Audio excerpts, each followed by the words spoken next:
বাইরে, কারণ ওদের ক্লাসরুমগুলো তো লক করা থাকে, চাইলেই কেউ ঢুকতে পারে না।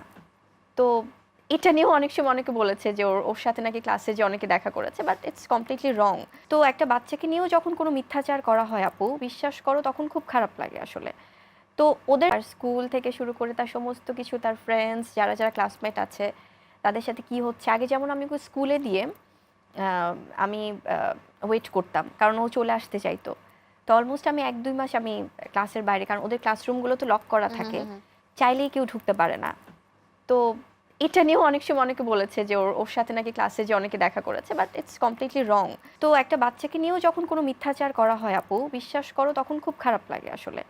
তো ওদের স্কুলে আসলে চাইলেই কেউ ক্লাসরুমে যেতে পারে না, ওইটা বাবা মা ছাড়া বা ওই পারমিশনটা ছাড়া।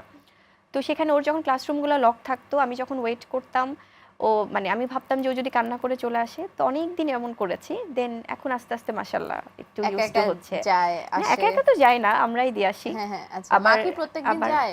আমি ট্রাই করি, যখন আমার শুটিংটা যদি হয়তো বা খুব আর্লি মর্নিং হয়ে যায়, তখন হয়তো বা আম্মু যাচ্ছে বা আমি হয়তো দিয়ে চলে যাচ্ছি, বা আনার সময় হয়তো মা আনছে বা আমি যাচ্ছি। তো ভাবে আমরা একদম মানে ঠিক করে নেই। কিউট হয়েছে।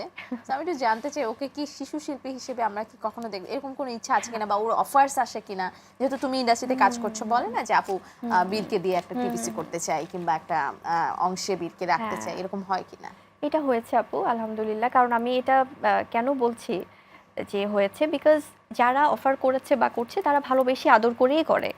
তো বীরকে নিয়ে এরকম বেশ কয়েকবারই তারা চেয়েছে, কিন্তু এখনো যেহেতু ছোট, তো আমি চাচ্ছি যে আসলে এটা তো শুধুমাত্র আর এটা তো আমার উপরেও শুধু আমার একার সিদ্ধান্তও হবে না। তো এটা তো ও আচ্ছা, বাবার সিদ্ধান্তও তো সবকিছু লাগবে। মিলেই এটা আসলে ভ্যারি করে, বাট আমার আপাতত ইচ্ছা নেই। ওকে।